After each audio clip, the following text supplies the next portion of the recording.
a gospel tune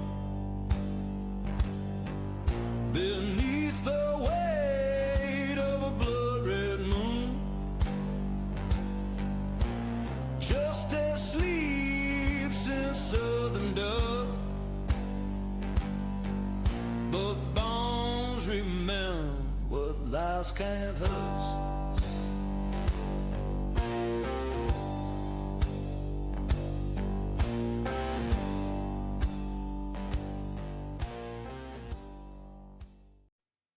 Welcome back to Make It Make Sense, Alabama. If it affects people's rights, safety, or ability to advocate for themselves in Alabama, we believe it deserves explanation, and that is exactly what this podcast is here to do.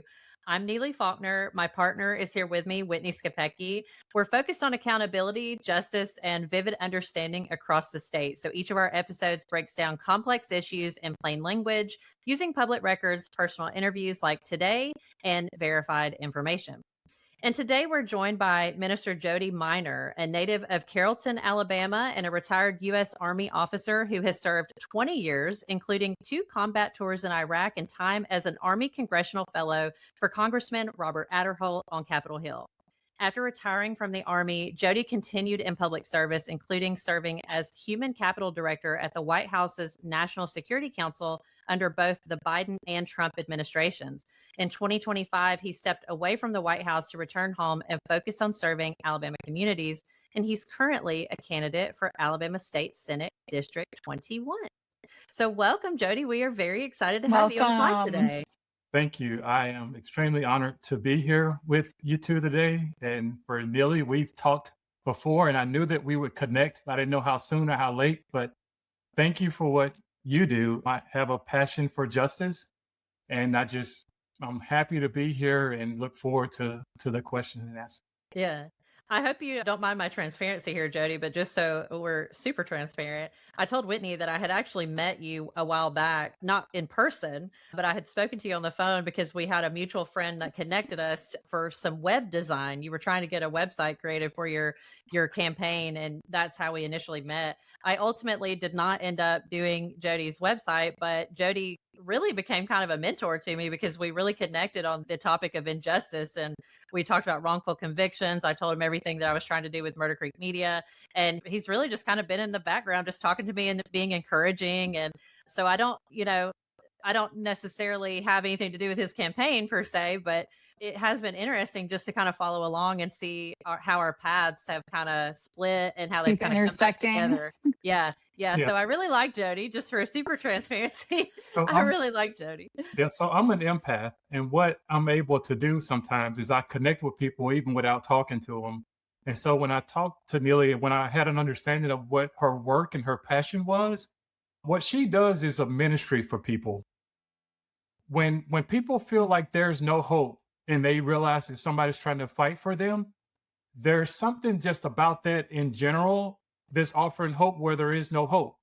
And when you're making me emotional. Yeah, when you do that for people, so true. It's just something that's unexplainable. And so based on my life and my experiences, when I know it, I see it, it's something that's immediate. And so I was just like, it clicked by the work, but then also like, we're going to connect. I don't know how. And now today we're here. Yeah. Neeli and I have a similar sort of background story. It didn't start with crime. It started with kids, our children. I consider myself an empath as well. And I knew when I met Neeli, she was the real deal. And so out of a long drive home one night, coming back from a meeting in Montgomery, this dream was born. So I recognize in her what you do as well, Jodie. And I do follow politics very closely. I am so excited to talk to you because I really don't know much about you. I had Googled a few things this morning and I thought, you know what, I'm going to go into this blind because I am the kind of person that I call out a lot of politicians in the southern region of Alabama. I call it like it is. I believe in transparency and accountability. And, I trust Neeli. So if Neeli trusts you, I'm going to take her word for it for now. But so I don't follow politics like Whitney does. Yeah. But I told her our story and kind of how we met. And I was like, I think you're really going to like him. You're going to see a couple of his ideas. We talk about party lines and stuff like that. And I said, I think Yeah. Jodie is really going to be a good person to bring on the podcast because he's so different from all these other candidates that we're talking about. Not to put anybody down by any No. means, because we want everybody to have a platform to say what they need to say. But I was really excited about you coming on there. When I put it in the calendar, I texted her. I was like, guess what? We got Jodie on here, and I'm so excited. Yay. Yes. Yeah. Yes. I'm so excited to hear about everything, how you got here. And so I guess just to kick it off, can you tell us about yourself and your background? How'd you get to this point here? Yeah, I always start with I'm from small town Alabama. And when I explain it or describe it to people, I tell them I had 30 people in my graduating class in high school. Right. And so that's a scale of how small. But then my foundation and my core, again, this is kind of how these things connect. My dad was murdered when I was 3 years old on Christmas Day. And that kind of, not at the time, but looking back in hindsight, it allows you to set something that happens that's really, you don't want that to happen to anybody. But then what I realize is that it formulates who we become. Like it becomes part of you. And so what you can do with grief, grief can be used to propel you, or it could be like an anchor that sinks you down, right? And if it happens, there's nothing you can do about what happens when it happens. But that experience itself, when I was 3 years old on a cold Christmas day in '83 when my dad was murdered, I ended up being raised by my grandmother. And just like so many other people, especially in the South, and I was raised by my grandmother. And so what my grandmother taught me was to have faith. That's one thing, to have faith, and it's to work hard, and it's to treat people the way that you want to be treated. And so those are the three things that are in my foundation that regardless of what happens, that's with me.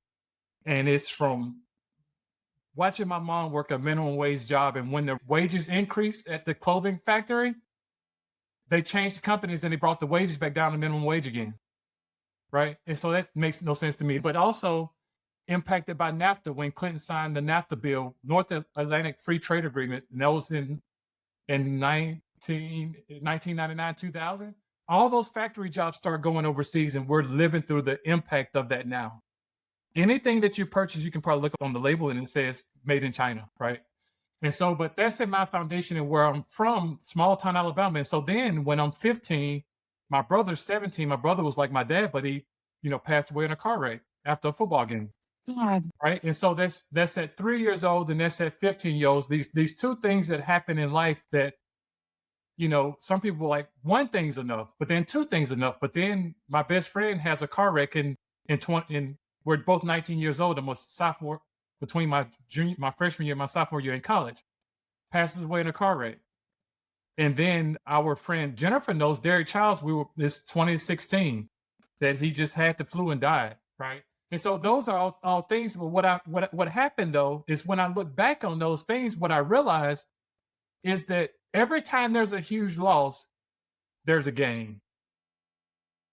Right? I mean, huge losses. Like some things some people can never recover from these things. But then I'm being a preacher, right? But then it's the grace of God but I wasn't consumed by what happened, and even when I didn't care about myself, that there was protection by my mother, one, being in the church every Sunday. It wasn't even optional to go.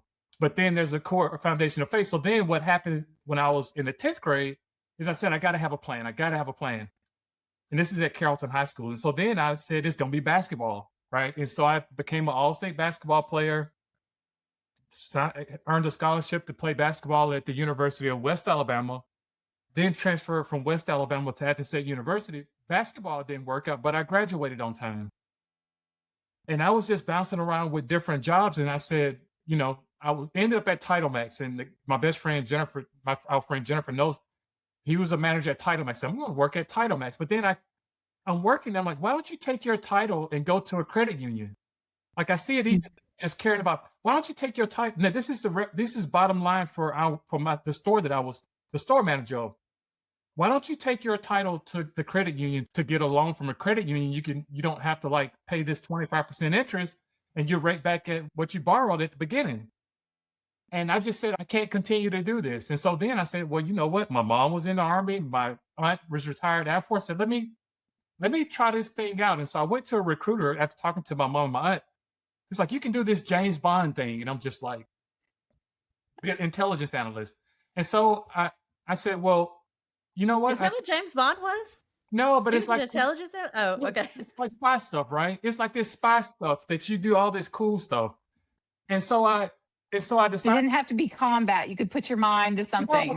Yeah. yeah. And so I decided to join in October of 2004, and it was initially going to be a 3-year plan. And I had, deployed to Iraq in 2005 to 2005 to 2007. It was for 15 months, a year straight. I went home for a few weeks, and then I went back for another almost 90 days. I don't think about the impact of that, but combat veterans know the impact and residue of war and what that leaves you with. So I come back and I tell my mom, like, look, I think I'm going to get out of the Army. I signed a 3-year contract. And my mom said something that's really profound but simple. She said, what are you going to do if you come back home?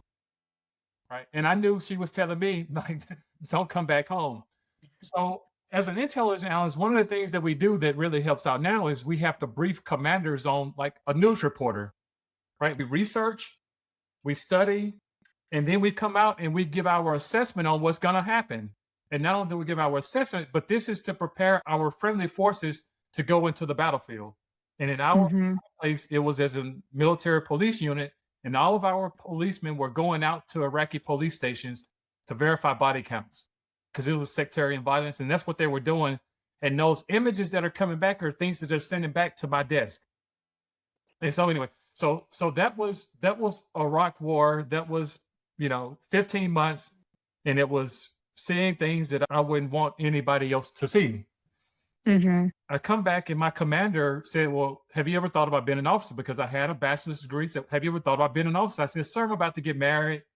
I'm going home. And he was like, well, just try it for 3 years. He said, what are the people at home doing when you started 3 years ago? What are they doing now? Same thing they were doing when I joined. And so I decided to go to Officer Candidate School in 2008. And that really set me on a path from 2008 to when I retired in 2024. But in between those times, as a human resources officer at this time, it's what do we do at human resources? You care, and you're the first line contact, just like an usher at a church. When they come, when they go out, there's the person you talk to when you're going in, it's the person you talk to when you're coming out. And I was that person really for a majority of my career as an officer. But again, I had to deploy again to Iraq, to the exact same place again, some of the same stuff, bombs being dropped onto the compound, having to run to bunker and seeing stuff. So in 2016, I was one of the 26 people that were part of this Army Congressional Fellowship program. My mentor said, you got to do a fellowship program. So I decided, look, I need to get a master's degree because I had a low GPA from playing basketball in college. So let me get an MBA. I earned an MBA from Alabama A&M when I was stationed at Redstone Arsenal that allowed me to be competitive for the Army's broadening programs, which I was selected for the Army's Congressional Fellowship program. You mentioned, Neeli, I worked in Congressman Hatterho's office for a year and then back to the Army, and basically was a lobbyist for the Army from 2018 to 2020. I was still on Capitol Hill, and I was a liaison between the leaders of the Army and the politicians on Capitol Hill. So planning and coordinating trips. When it was time for budget, I was preparing the Army to come on the Hill to brief their budgets to the Congress. And it was planning and coordinating trips for Congress members to do oversight on all of the programs that they appropriated money for, but also to plan and coordinate trips for the NATO delegation, which, traveled to Warsaw, Poland, to Halifax, Canada, to Bulgaria. And so I was working with the embassies to plan and coordinate those trips. You see the ability to articulate, the ability to engage with the Congress, understanding policy and impact of policy. And so I was in the space of policy in general. And so then when I went to Germany in 2020 and came back, I went through a really tough divorce in 2019, separated from my kids in 2020, decided that when I came back, that the Army wasn't going to move me anymore. I didn't know it would be that fast, but ended up retiring from the Army in 2024 and had the opportunity to work briefly at TSA as a congressional affairs, working with the Congress and with TSA, but then also working at the National Security Council as the Human Capital Director, which resulted from an internship that my last 4 months in the Army, I was intern at the White House. So had the, Jodie, how old are you? I'm 45. What a life. Yeah. You have had so much Yeah. experience, and thank you so much for your service. I Yeah. mean, truly, I'm digesting everything that you've done. Well, I mean, and really not in that long of a time span, only I know. 45. So Yeah, when And I I talk, think this, go ahead. I'm I'm sorry. sorry to interrupt you, Jody. I think this is so interesting because we're talking about our paths intersecting. I'd love to hear from people who have worked in government, especially all facets of government, because I think that they have a unique understanding of how these processes work. I mean, I know for myself, my father was at Redstone Arsenal. He was a logistician and moved up to a product supervisor. He worked for Department of Defense. Essentially, what he did was build missiles, and he spent time overseas in Saudi Arabia and Kuwait during Desert Storm. And so, hearing the stories when he came back, even when I was like a teenager, and he came back and was telling these stories, you have these unique experiences that really shape the rest of your life. My mother was also employed at Redstone Arsenal. And then myself, haven't worked on a state level, but I have worked for 2 different municipalities in the state of Alabama in different departments. You have a very unique understanding of budgets and records and who's making the decisions that are affecting you.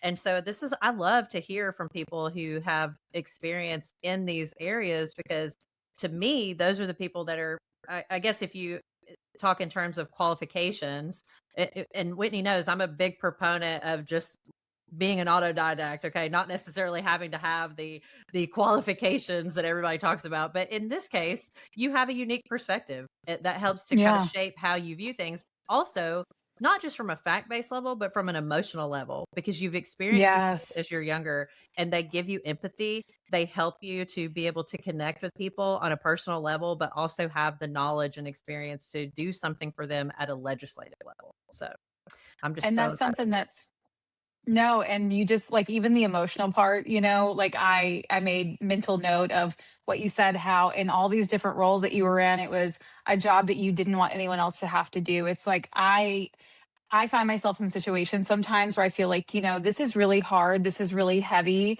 Some of the things that me and Neeli investigate, that we expose, that I write about, it's very heavy topics. We speak to victims, and I feel that same way. It's like, I would never want anyone else to have to carry this, but I feel because of things that I went through in my life that I'm equipped to handle it. Like I've been chosen to handle this and carry this burden for others. And I see that, you talk about the different jobs that you've done and positions that you've done, and you carry that empathy with you throughout. So that's very admirable. Yeah. So when I was at the White House, it's the inauguration day it's the inauguration day, not last year, 2025. And this is pre-inauguration night. We had to sleep at the White House. I always bring this up because it's very significant. When I'm falling asleep on the couch, this voice says it's time to go home. And I tried to bargain. I said, well, can we wait? Can we wait 5 years? My kids will be out of school. It's like, no, it's time to go home. And so I resigned from the White House at the end of January of 2025 and decided it was time to go home, but to reconcile community, right? To work on reconciling community. And as a licensed preacher, I've been to the seminary. You don't reconcile community without church. Those things, in my mind, they work together.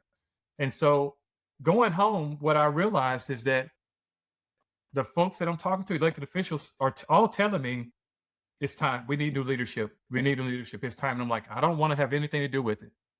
And I don't, because politicians have a 27% approval rating. All of them, right? They try to say, well, it's not me, it's them. That's what they'll tell you. But they have a 27% approval rating. The point, though, is that for me personally, I mean, people will always say that I don't care what people think about me. And actually, when they tell you that, that means that they do. Everybody cares what people think about them. And so I'm like, I don't want to have anything to do with this. But anyway, so then after talking to elected officials, I said, and I looked at my background, I said, well, I have to run. Right? Because of my background, I have to run. And to your point, Whitney, is that I always explain purpose this way, that we have a lived experience, and our lived experience prepares us for purpose. Otherwise, it makes no sense. what you go through that you're not responsible for, the bad things that happen, those things don't make no sense unless you say, well, we can use it for purpose. So there's a lived experience and that gives us a passion for something. But then also what we also have is we all have natural gifts. Mhm. So now when you add those three things together, you have the roadmap for purpose. And I tell everybody the exact same thing, that you have the roadmap for purpose. There are all kinds of things that hinders us from doing that, but that's the roadmap. And so that's how me going home to work on reconciling community. And like when I go to do jail ministry, which I do, I have a different perspective when I'm talking to people that are inmates than regular people do. Mhm. And so the first thing I say, I'm not here to condemn you. I'm here to tell you need to accept accountability for what you've done. But now, if truth be told, we would all be in jail if it was based on something that we broke the law on, that we all would have served time in jail. Jody knows Yep. I'm very passionate about this topic Yeah. and the topic of prison reform, justice reform. Mhm. We've talked about this on many occasions. So I know we're kind of going a little off script here, I guess I would say, but All important anybody, things, but yes. I think as a society, we kind of look on inmates as like the bottom of the barrel, not worthy of rehabilitation. But isn't that the whole point of putting someone in prison? Is the point rehabilitation or is the point punishment? It's supposed to be, well, it's both, right? So one, it's supposed to be rehabilitation. One, there's a punishment for your crime. But then there's also a don't do it again. And the don't do it again is the rehabilitation. We're getting into prison reform, right? But it's it's don't do it again. And here's the rehabilitation so that you don't do it again. But then we know recidivism rates, right? We know what those look like in Alabama. So They're terrible. the design is designed, it's supposed to be fashioned in a way that's supposed to lead to rehabilitation. And depending on the resources that an individual has, through prison, but also through external to prison, determines recidivism rate. It's not just based on what the prison system and funding for prison is, because that's not the design and that's not how it's fashioned. Mhm. Yeah.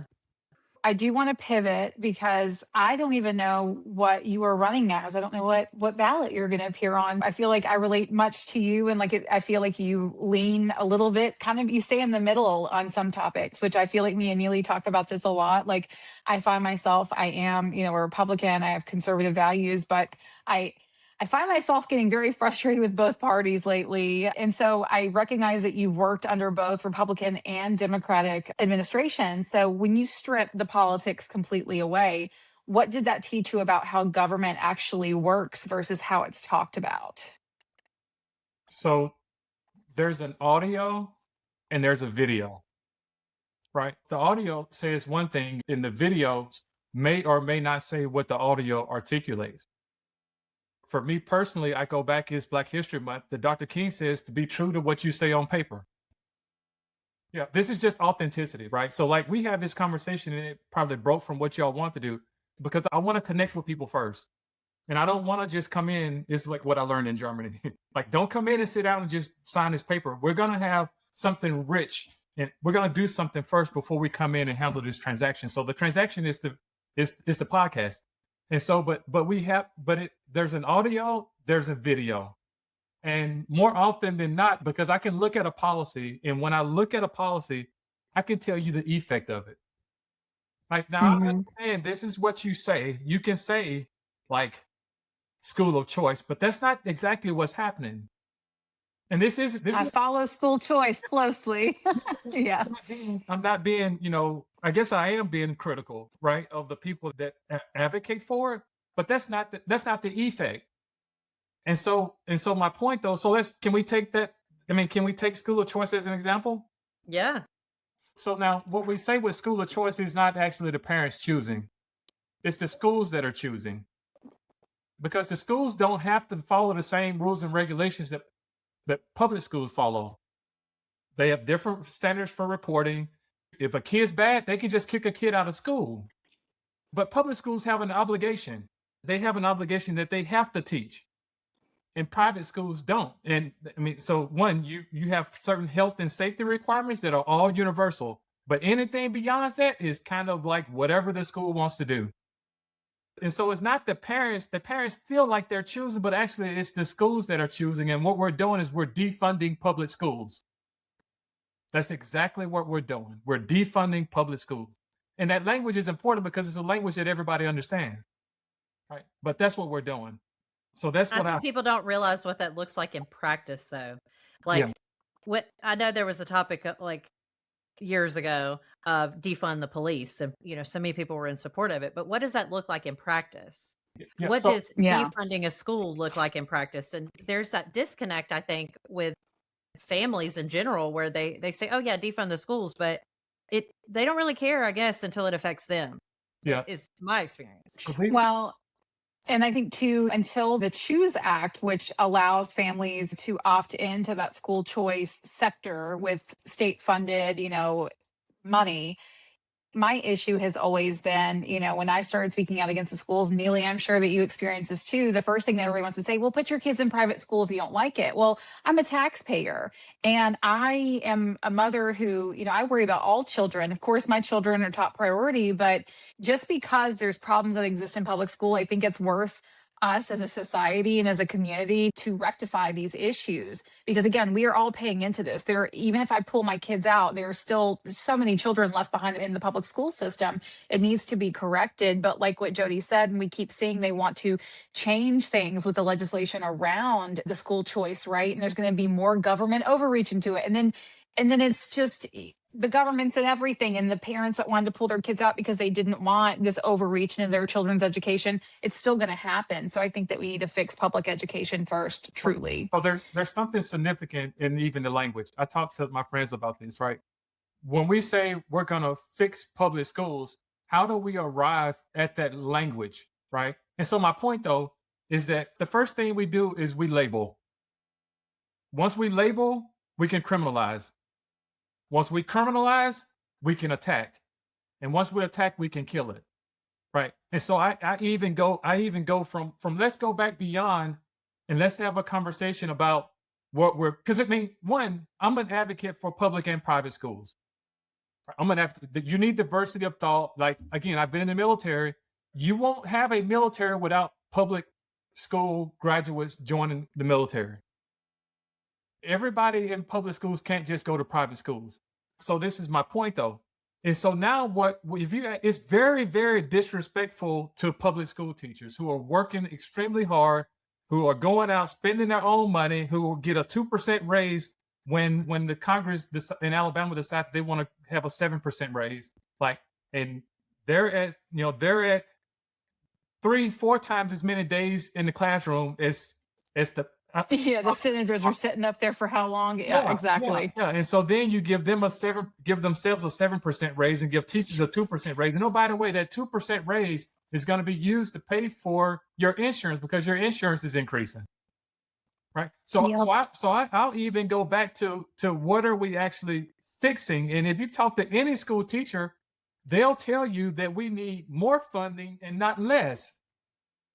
And so now when you start taking funding out of schools, because I know American history, I know Alabama history, what you're actually doing is you're taking out the money in public schools. And what that's going to do is it's going to make it even harder for teachers to teach. You still have the same requirements. You still need to have the same additional resources. So we'll say, no. We actually need more mental health resources. So this is the effect. The superintendent said that we lost 5,000 students at the beginning of this school year from last year. Now, what that equates to in just, let's say, Pickens County is 5 units, right? 5 less units that you'll have for the next school year than you had this year. And we already have a money problem, right? We already have a money problem.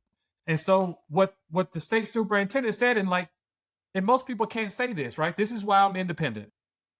So he said, well, we know that 3,000 left because of school of choice. And he said the other 2,000, we don't know where they're at. We would encourage them to go to school. Now, if you see ICE detaining people, I'll tell you just by that those parents aren't sending their kids to school because they're scared to send them to school. Now, these two things are policy. These are 2 policies that's led to 5,000 less students going to public. That's just this year. And like Whitney mentioned, we're going to universal school of choice and another 200 million. going to schools by the school year 2027.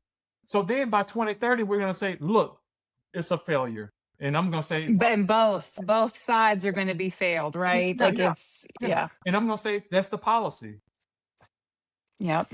Yeah. I'm sorry. I Well, took a long way to answer that question, but No, that was, I mean, it's a hot topic with parents. I mean, like you have to look at how many young families there are in Alabama. And this is something that's the legislation around is actively changing. And like you said, they keep increasing, or I guess, keep increasing that income threshold. And so it's going to affect more and more families. And I think that families need to be more educated on that topic before we get there and everybody just starts, shuffling their kids around. I'm sorry. So we started here with the Clean Up Alabama group, with Moms for Liberty and the Eagle Forum group that went out. Mhm. I understand, like, you don't want your kids reading certain things in books and all. I got all of that. Mhm. There's a device, and anything that you can get on device. But that's how we started there with the labeling and criminalizing in Alabama. So now our minds have been softened to even regular people just say we need to fix public schools. Right. That's how we get from language and what we say to softening our minds to attacking and killing whatever it is. In this case, we're talking about public schools. Mhm. Well, I enjoyed that conversation because I do follow that very closely. So thank you. I am going to pivot here. So we've gotten our notes. This is something that I don't live in your area, so I'm not aware of, but it sounds like your local hospital, the Pickens County Medical Center, had closed back in 2020. I don't live there, so I can understand living in a rural area, what that would mean. But what did losing that hospital look like? And do you think as a state senator, is that something that is part of your mission here, the rural hospitals? As a candidate for State Senate District 21, it's all of Pickens County and it's part of Tuscaloosa County. And I mean, these topics become hard for me because people have died not being able to get to the hospital. The hospital closed in 2020, and we were all in a place in 2020. You know where you were at. We had this For it to close in 2020 was pretty insane to me. This global pandemic that we call the COVID pandemic. And the hospital closed in March of 2020.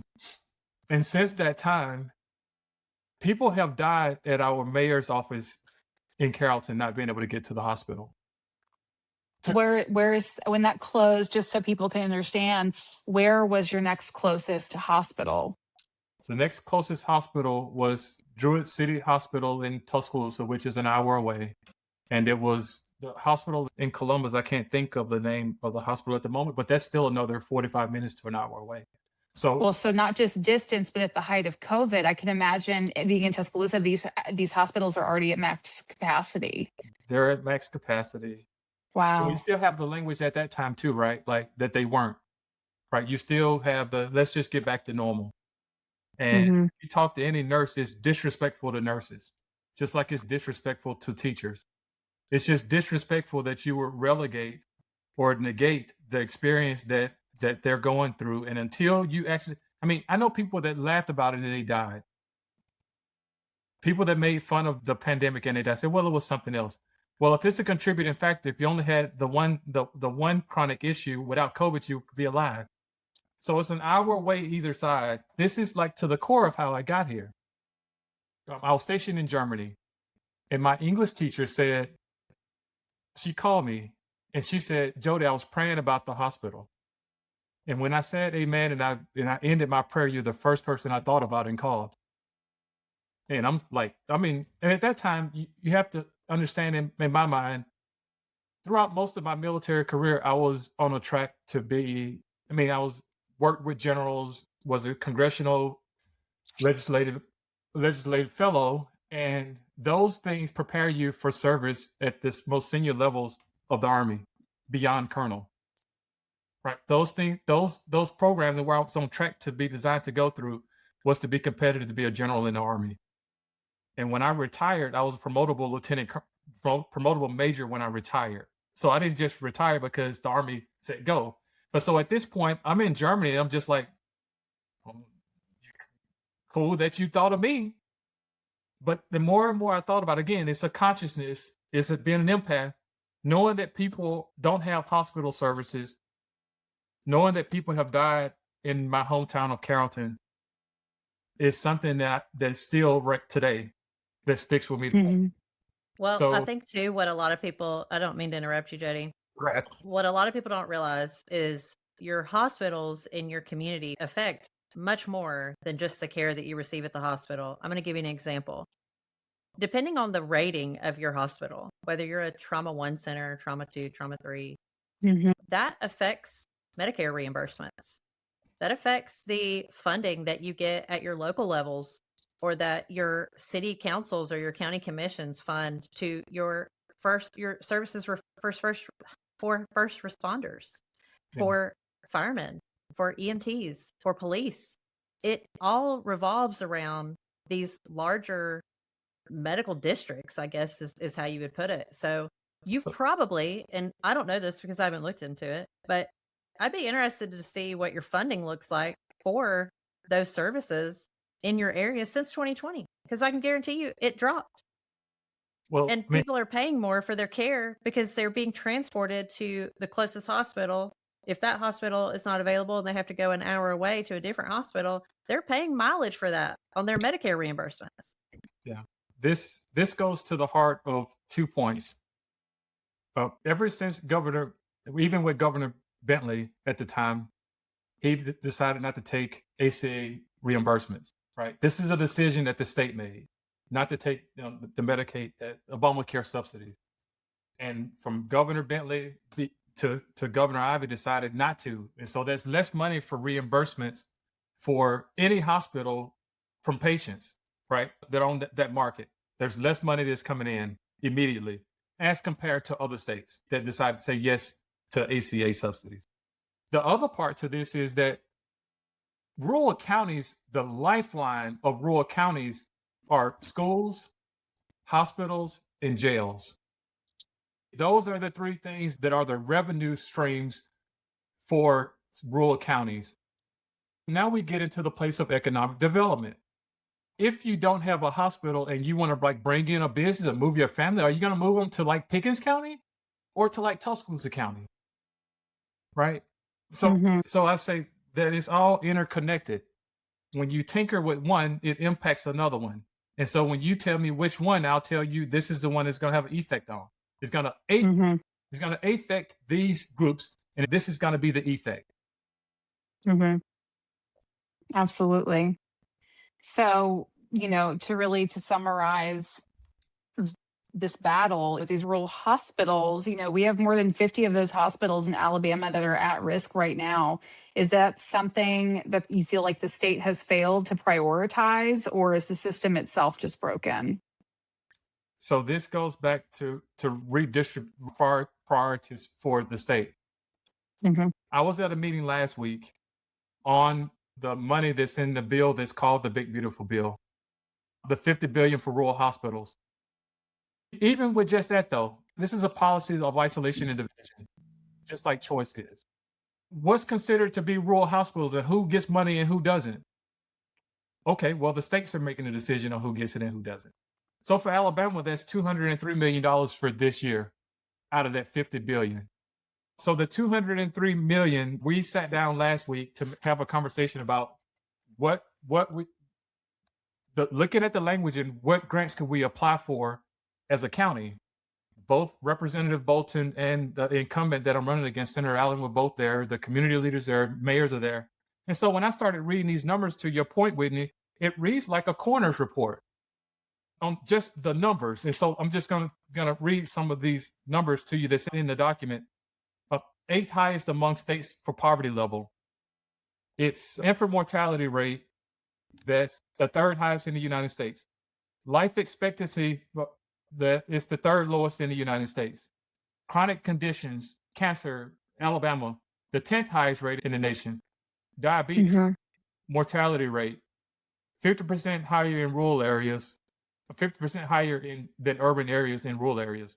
Heart disease, the Alabama, third highest in the United States.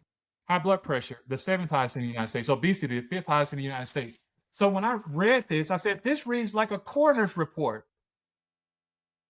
I know some of those statistics. Yeah, Like the mother infant mortality rate to me is like it's like that of a third world country. yeah. And so, It's pathetic. yeah, and the point though is who's responsible for the policies? This is holding people accountable where people need to be held accountable at. If we don't do that and we just want to watch football on Sundays and get caught up in the entertainment, then like my son, he hit my daughter when they were younger, and she said, "Trey, what you hit me for?" And he said, "You get what you get." So if Hey, I mean, you're right. now, if you wanna use these, I call some of these policies that they're a dead investment. They're a Mhm. dead investment. One, we are investing, but we're investing in death. That Yeah. goes that goes for I think when I start looking at things, Jody, like one thing that just one example of something, and me and Neely's kind of started to getting into this fight with me too, is the mental health, especially how it's embedded into our school system. But even beyond that, it's here in Baldwin County, we have one mega giant, mental health entity called Alta Point, and it is in everything. It is the preferred provider for DHR in Baldwin County. It's in our jails. It's everywhere. It's in our schools. And we continue, there's this thing called the Children's Policy Council and a needs assessment. And there's all these different people from these different boards that all get together and get to decide who gets these contracts. And we filter in so much money. And I looked at it compared to other states, how much that they are funneling into their mental health care, where they rank in the US, and then where we rank. And there is something very off. We are pouring in so much money just into mental health, right? But we have some of the worst rates for how we are caring for our people's mental health needs, but we just keep funneling money into them. And so again, it goes back to these elected officials, these people that are making the policy, that are passing off public dollars into private entities to take care of the people, and they're not. yeah. I could talk about it all day. So now we're talking about redistributing the pain. Yeah. Well, this goes back to justice, right? Now. Yes. So my point is I want to redistribute the pain. So the people that aren't complaining, right? So I'll explain it like this. I'm getting way too excited. So you get to the point on affordability, and we get to the point on why it is the way that it is. So right now we have what's called the Alabama Affordability Protection Plan. Right now, this is Senate Bill 268. I think it's House Bill 392. And what that bill would do is it would take the Public Service Commission from being elected officials to being appointed by the governor, right? And now it's no coincidence that there was a huge issue with Alabama Power raising their rates, and Senator Britt was the only one that I'm aware of that said something about it that led to Alabama Power deciding not to increase their rates. And I said, well, wait a minute, we have to back up, because Alabama Power had made $1.4 billion in profits in 2024, and they're going to raise your rates. Their parent company, Southern Company, had made $4.4 billion in revenues, and they were going to raise your rates. Now this bipartisan bill that's called the Alabama Affordability Protection Plan. So this is what I tell my kids. I tell my kids, believe the opposite until they show you and you see the effect of it. I feel like you've been on my Facebook today. We have a big solar farm issue happening in Baldwin County. I was at a huge town hall last night, and it goes into all of this. Was it Senate Bill 71, HB? I'm not going to say the right number, but it's all that. It's the Alabama Public Service Commission. They want to move to the appointment, and we know why. Let's call it what it is. We don't want to elect people in that might have a thought and an idea and an opinion that they would be willing to shoot down, that are elected by the people. No, we want to appoint these members so that they fall in line and do what we need them to do. And you're exactly right. The people's power bills, I was following before the solar farm issue happened here, which is they want to take over 4,500 acres of wetlands and land that they have denied development on for decades. And now they want to put a solar farm on it to power the Meta data center in Montgomery. And it's about to destroy the ecosystem here. It poses long-term health threats. Then all these bills are coming, and we're seeing more data centers come up across Alabama. We're seeing more solar farms. It's like, make it stop. This goes to the affordability crisis, because this is how it works. I explain it like an upside down triangle, right? This is your triangle. On one side, you have the lobbyists and the big corporations. On the other side, you have politicians. And then on one side, you have you have the consumers. So now Citizens United decided to allow unlimited money from PACs to be used in politics. This is to the core Mm-hmm. of where we're at. You can Amen. put an unlimited amount of money into politics. So now this bill is bipartisan because they're all getting money from Alabama Power. Oh, yeah. And so this is an Alabama Power bill because now the Public Service Commission, who I don't recall them ever saying no to a rate increase anyway, but now this is to shield them from voters. When you have to start appointing a board to be sure that whatever rate hike increase you want happens, the public should be very concerned. Yeah, but more people are going to vote in this upcoming election just because of the issue with Alabama Power deciding to increase rates, and those individuals now are targeted as the Public Service Commission. Now you want to keep them from being elected officials to being bureaucrats. Mm-hmm. You're doing the reverse, actually, of what this is why I say you have to believe like what's the real and what's the opposite. So now they're going to make them unelected bureaucrats. And oh, by the way, they're just going to continue to pass. And this is a bipartisan issue that they're all getting money. Now, I'm not talking about the foremen. I'm not talking about the people that are on the ground, like making sure that the power stays on. I'm talking about the corporate headquarters. Oh, yeah. Be very Oh, clear. absolutely. It's at the top. Yeah. No doubt about it. Now, I know that they have one of the powerful lobbyists in Alabama. Well, how do I know? Because I worked on Capitol Hill and I met them. So I know, right? My point, though, and I'm going to campaign now. I haven't been really campaigning. So now I'm going to campaign. This is why, from the very beginning, I decided that we're not going to take money from big business. We're not taking money from any of the business. So now who are you going to represent? So now if you look at that triangle, now this triangle isn't like this. This triangle's inverted because the people on the bottom are being pressed. And when they're pressed, now we're fighting each other for basic goods and resources and basic commodities. I'll go back to Inauguration Day.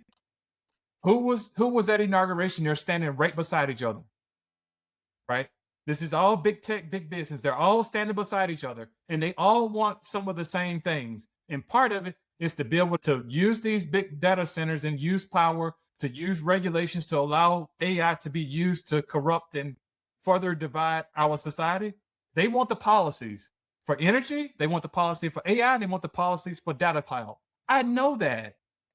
Right. And so now they can spend an unlimited amount of money. I mean, oh, by the way, so then I'm sorry, I'm going to point. Now the big, beautiful bill, the bill that's called the big, beautiful bill, gives them like no responsibility for taxes. That's one of those big four that's not paying a single tax, a zero. The richest one, actually, that's only been an American citizen since like 2010. Yeah. Isn't that beautiful? Yeah. The American dream. The richest person in the world is the only, I'm not saying like one, congratulations, the richest person in the world, then zero tax. Who, by the way, was able to work in the government to break down the trust in the government and get rid of all the people in positions in.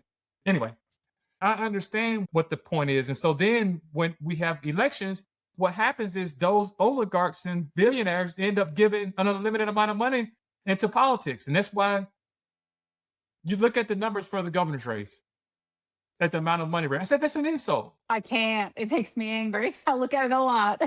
It's an insult to normal people that go month to month figuring out orange juice is $10. It's an insult to say you raised $7 million, 200,000, whatever it is.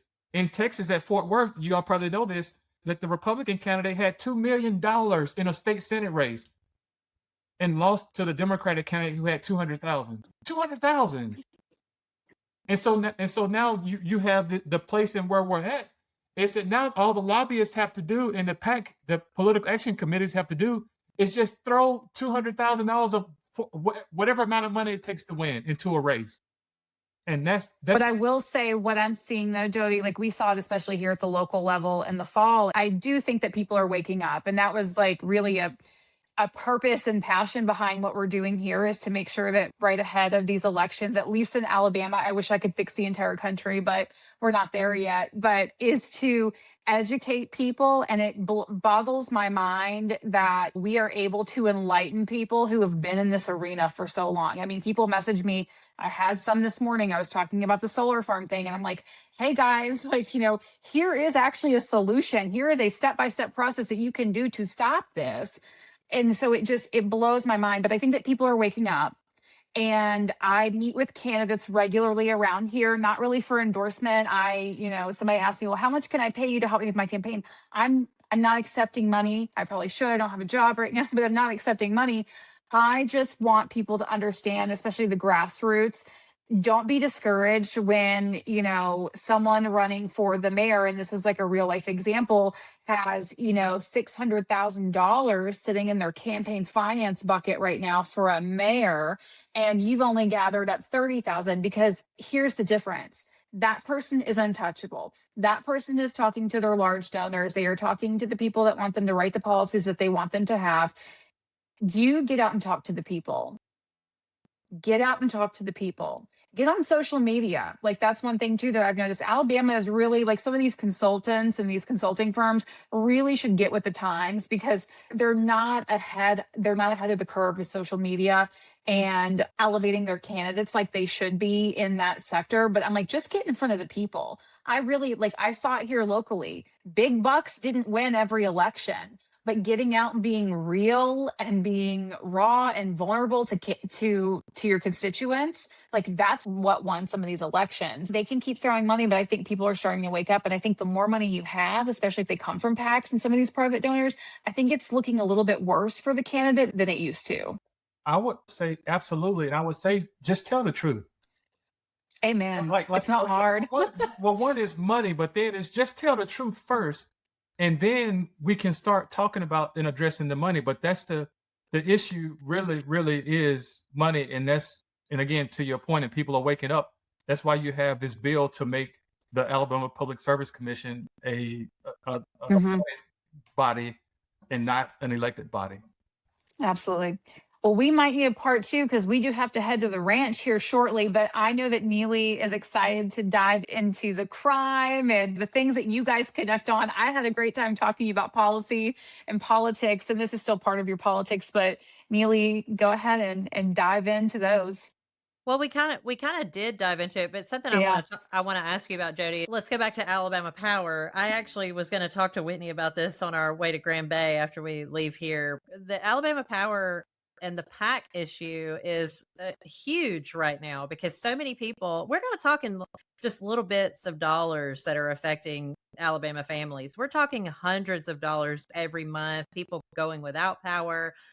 I don't know if you are aware of this, but when they get on a list, if they're having to accept resources from the state, like food stamps or whatever, that gives an in for DHR to be able to say, hey, maybe you can't take care of your kids. So here we go, this little cycle again, where we're criminalizing poverty, but yet we have these huge PACs that are donating to the candidates that are either incumbents or currently running. Have you looked recently to see what the campaign finances look like in your area regarding the donations from Alabama Power PACs and who they're going to?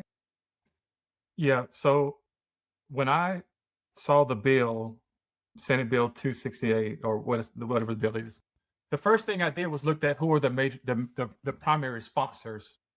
And when you look at the primary sponsors, the only thing you really have to do is to go to opensecrets.org or go to Alabama Votes. You can see the campaign finance reports, right? So it's Are you talking about what became HB 392? Yeah, HB 392. Yep. Okay, so I'm gonna notate this here since we're talking about it, because I want people that are listening to this to understand. So it's HB 392, introduced by Representatives Brown, Faulkner, DuBose, Estes, Ross, Shaw, Smith, Mooney, and Carnes. It's first read February the 5th. It is to establish the Public Service Commission, regulate certain utilities in the state. The commission is comprised of 3 members who are elected at large. This bill would provide that the following terms of the members serving immediately after November 2026 general election, the members shall be appointed by the governor, Speaker of the House of Representatives, and President pro tem of the Senate, subject to confirmation by the Senate.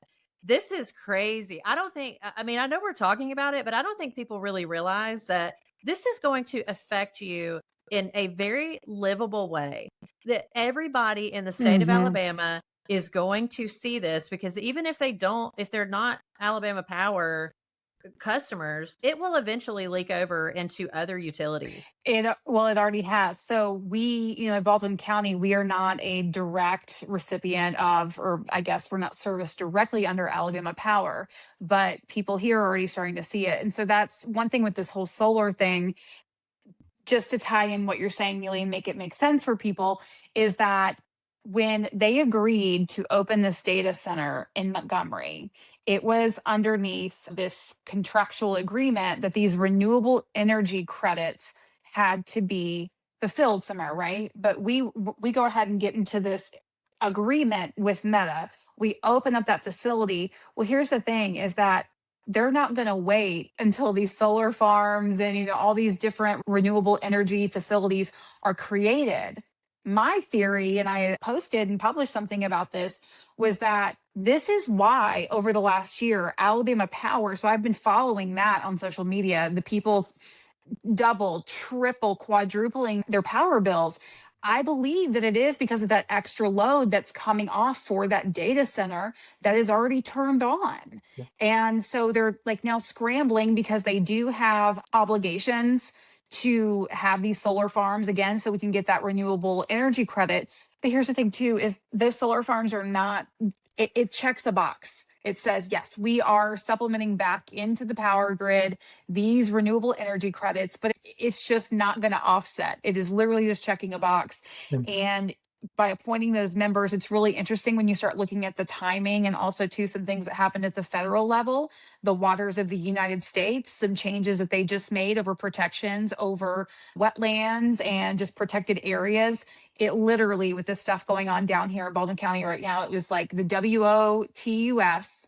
They lifted the restrictions on wetlands. It was not even days later that the approval went in and was very quickly signed off on for this project down here. And it's like bam, bam, bam. It looks so orchestrated if you just pay attention to the pattern. It looks orchestrated because it is. It looks orchestrated because it is. Yes.